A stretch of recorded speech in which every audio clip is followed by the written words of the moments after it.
saudara, dan pelayanan kita tidak sampai di sini saja, saudaraku. Saudara, kita mau jiwa-jiwa itu, saudaraku, sampai kepada maksud Tuhan. Ya.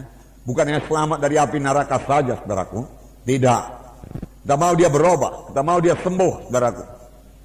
Ya. Kita mau mereka menjadi kejadian yang baru, kita mau mereka jadi murid Tuhan. Oleh sebab itu, jawabannya ialah gereja. Mereka harus sampai kepada gereja yang hidup, saudaraku. Ya. Jika dia menerima sebagai Tuhan dan Juru Selamatnya, saudara. Saudara, supaya kesembuhan jadi dalam doa saudara buat orang sakit. Dengarkan baik-baik. Mujizat masih berlangsung. Amin. Tuhan Yesus tidak berubah. Dia tidak berubah dalam pelayanannya. Oleh sebab itu sekarang ini dia masih menyembuhkan. Menyembuhkan adalah pelayanan Tuhan Yesus yang terbanyak dari semua pelayanannya, kecuali mengajar. Ya. Tapi dari semua tanda jahat yang paling banyak kesembuhan penyakit. Maka ketika hari sudah malam dibawa orang kepada Yesus, semua orang yang buruk keadaannya, yang dirasa setan, maka semuanya disembuhkan Tuhan. Ya. Sampai sekarang Yesus masih berbuat demikian. Tapi dia memakai saudara dan saya. Yesus datang merusakkan pekerjaan setan. Untuk inilah anak Allah diberi nyata supaya dia merusakkan pekerjaan setan. Amin, saudara. Ya. Pekerjaan setan adalah memberi penyakit. Salah satu memberi penyakit. Karena dia datang untuk mencuri, membunuh, membinasakan. Beberapa waktu yang lalu saya katakan pada bahwasanya penyakit adalah perkara rohani. Penyakit adalah roh jahat. Oleh sebab itu saudaraku, ya, usirkan roh jahat, roh penyakit di dalam nama Yesus. Kalau sudah meletakkan tangan, ya, tanya penyakitnya apa, tuli, maka usirkan roh tuli. Amin. Kalau dia buta, usirkan roh buta. Dan firman Tuhan berkata, ya, iman itu bisa bertambah. Amin. Tuhan, tambahlah iman kami. Tuhan, saya mau urapanmu 2 kali ganda. Amin. Saya mau kuasamu Tuhan 2 kali ganda. Haleluya. Nah, kalau saudara mau urapan Tuhan, mau kuasa Tuhan, saudaraku, satu jalannya, saudaraku, saudara harus hidup suci. Amin. Hidup suci. Tanpa hidup suci, saudaraku, tidak akan ada kuasa. Nah. Hendaklah kamu kudus karena aku kudus, firman Tuhan berkata. Ya. Kudus. Ya.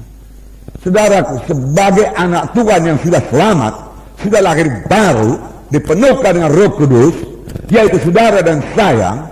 Kalau saudara tidak hidup suci, kalau saudara hidup menurut kehendak daging, hidup duniawi, maka dalam hidup saudara tidak akan berhasil. Jangankan beroleh urapan.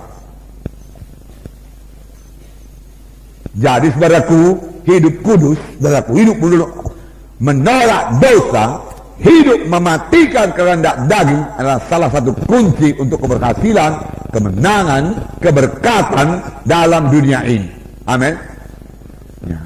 Bagi saudara pelayan-pelayan Tuhan, hidup suci, saudaraku, hidup suci merupakan jalan bagi Tuhan untuk mengurapi saudara, memakai saudara. Tuhan tidak akan mengurapi bejana-bejana yang kotor. Amin. Ya, Tuhan mengurapi bejana-bejana yang suci. Ya, suci. Dalam 1 Tesalonika 4 ayat 7 dikatakan, Allah memanggil kita bukan untuk melakukan apa yang semar, melainkan apa yang kudus.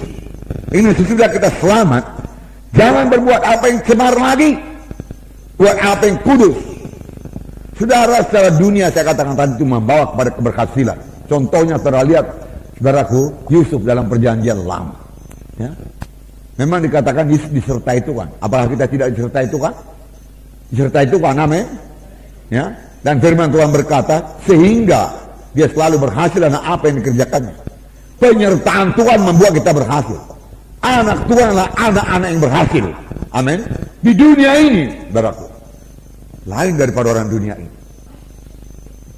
Tapi lihat kenapa kemudian, saudaraku, mimpi daripada Tuhan menyertai Yusuf, saudaraku, kuasa Tuhan menyertai Yusuf, saudaraku, saudara, karena dia memilih, dia yang memilih, saudaraku, untuk tidak berdosa. Amin.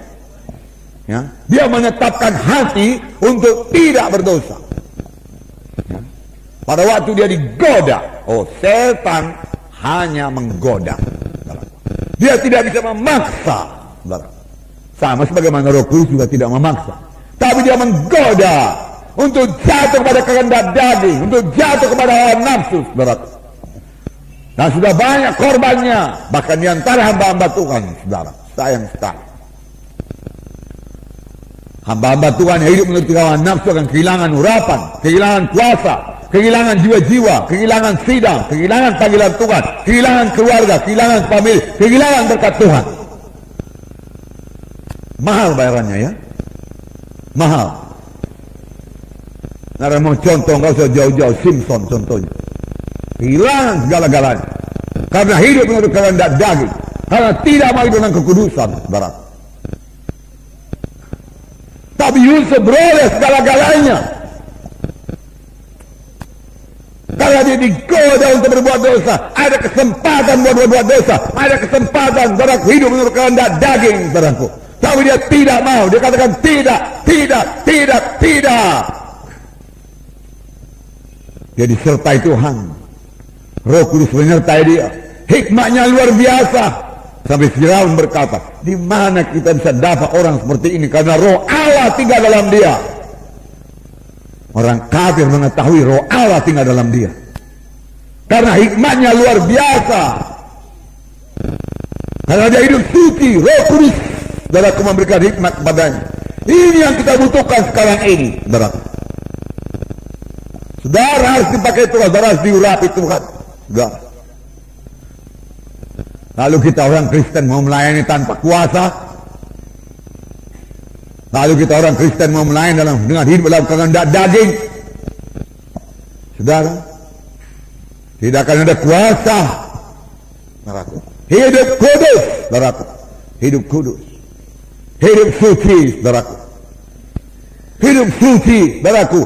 Bukanlah larangan-larangan seperti hukum Taurat, saudaraku, tidak. Saudara, beberapa waktu yang lalu saya katakan padaku, kita mengikuti Tuhan ini bukan larangan-larangan. Jangan buat ini, jangan buat itu. Tambah payah larangannya, tambah berat larangannya, tambah bangga pun orang beragama itu, saudaraku. Ya, itu tidak menyelamatkan sama sekali. Tetapi hidup kudus yaitu hidup menurut pimpinan Roh Kudus yang berkata-kata dalam hati saudara. Amin. Karena seberapa banyak anak-anak Tuhan dari dipimpin oleh Roh Kudus. Roh Kudus berkata kepadanya, saudaraku, dan dia mematuhinya, saudaraku. Melaksanakannya, saudaraku, dengan menyangkal diri. Menyangkal diri.